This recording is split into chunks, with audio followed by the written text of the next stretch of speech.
Tonight, we are one day closer to the election in November, which is just under 7 weeks away. And your choice could be decisive in the race for the White House. In tonight's Voice of the Voter, we are off to A Clove Coffee House along the shores of Lake Lucerne in Gwinnett County to talk to Akbar Ali, a first-time voter and junior at Kennesaw State University, who's also first vice chair for the Gwinnett County Democratic Party. I was in theater in high school. Yeah? Yeah, after every performance, it's tradition to just go out to IHOP with everybody, right? So, I mean, you grew up basically in Gwinnett County your whole Yes. life. Mm-hmm. This is my home. So, you're 20 years old. Yes.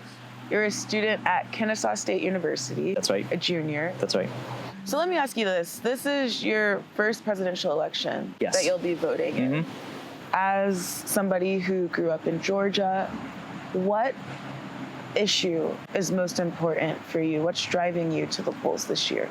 It's always been one issue that's core to me. And no matter what election year it is, I feel like it is the issue to protect above all else, and that's social mobility.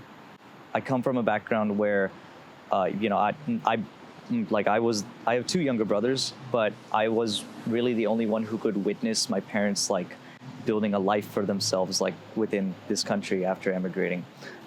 I was raised on the idea that this country was the only one in the world where a son of two immigrant parents can get involved within the politics of this country and actually hold a position at age 20. Do you equate what you just said to as this quote unquote American dream? Is that what the American dream is? I feel the American dream shifts throughout time. In the 50s, it might have been the white picket fence with the suburbia, right? But I feel like it's not a one size fits all. Do you know who you plan to vote for in November? I absolutely do. And who's that? I plan to vote for Madam Vice President Kamala Harris. And why is that?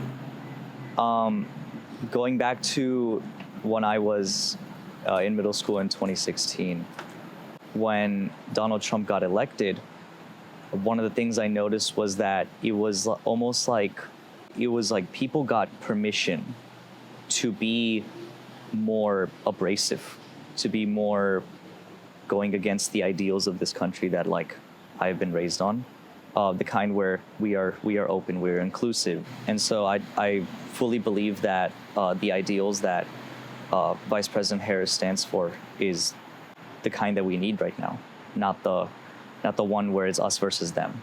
Instead, it's we are one, and we can all do this together.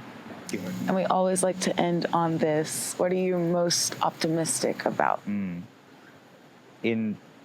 November, I'm most optimistic that there will be a sense of just that sense of hope, that sense of I haven't felt happy or optimistic about our politics in a very long time.